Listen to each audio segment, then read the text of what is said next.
If it's okay with you, I'd like to continue where we left off at our last appointment. Responding.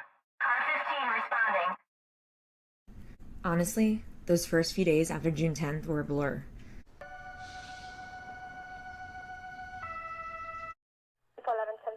Try 11, disregard your backup is.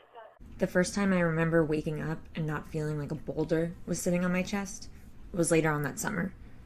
Patrick and I finally got away, just the two of us. It wasn't a big trip or anything, but we went down to the shore and just spent time in the peace and quiet.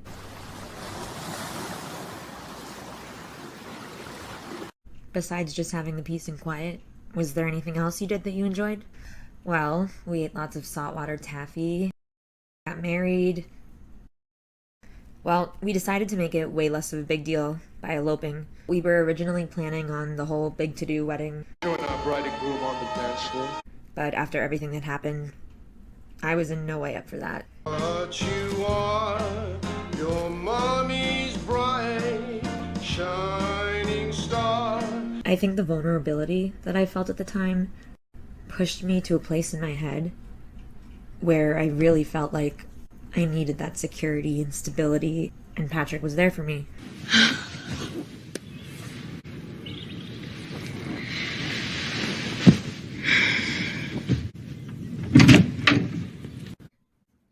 As far as AJ, he didn't even acknowledge what happened at first.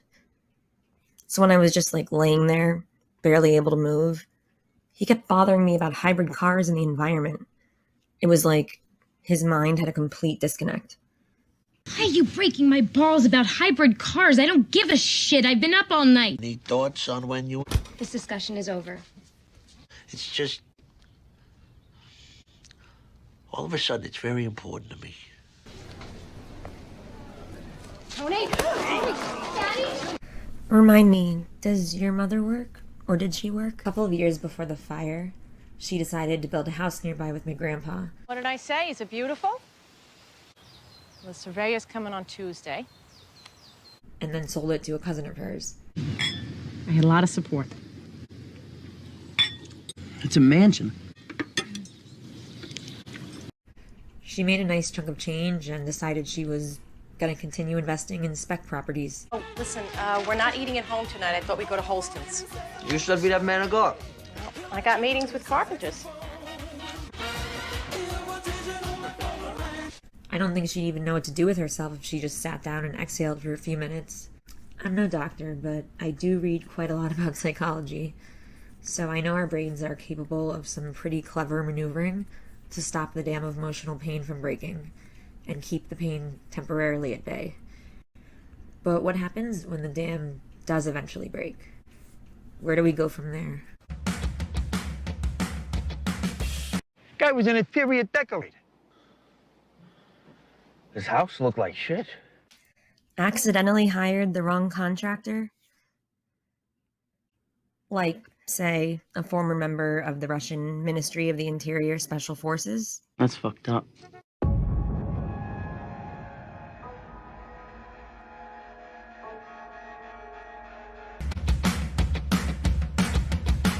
I had this odd feeling when we were at Caitlin's baptism. And trust me, I've never considered myself, super religious. But I always get emotional at these ceremonies because, I don't know, it feels like even if just for a few minutes, we're all just watching and experiencing the same thing. This really beautiful, familial, spiritual moment of togetherness, celebrating birth and new life and hope. But I just couldn't shake the feeling, that sour feeling in the pit of my stomach. In the midst of death, we are in life, eh? Or is it the other way around? I think it's the other way around. I think back to the day that we buried my Uncle Bobby. And how afterward, everyone was just sitting around the table, so casual, nonchalant, as if we'd all just gone shopping or something, or at some other sort of family gathering, rather than a funeral of someone that we all knew who just died a violent death. What are the options? Are those the only options? Anger and rage? Or numbness? Pretending that whatever just happened didn't happen? How else can we survive? My brother was right when he said life is absurd way back in the day. Do you ever think, like, why were we born? Madame de Stael said, in life one must choose between boredom and suffering. Tutto è passato, non ci pensi più. Oops, I did it again. How did the other men that your father worked with react to all of this? I mean, besides your father-in-law. Were you close with any of them? Not really.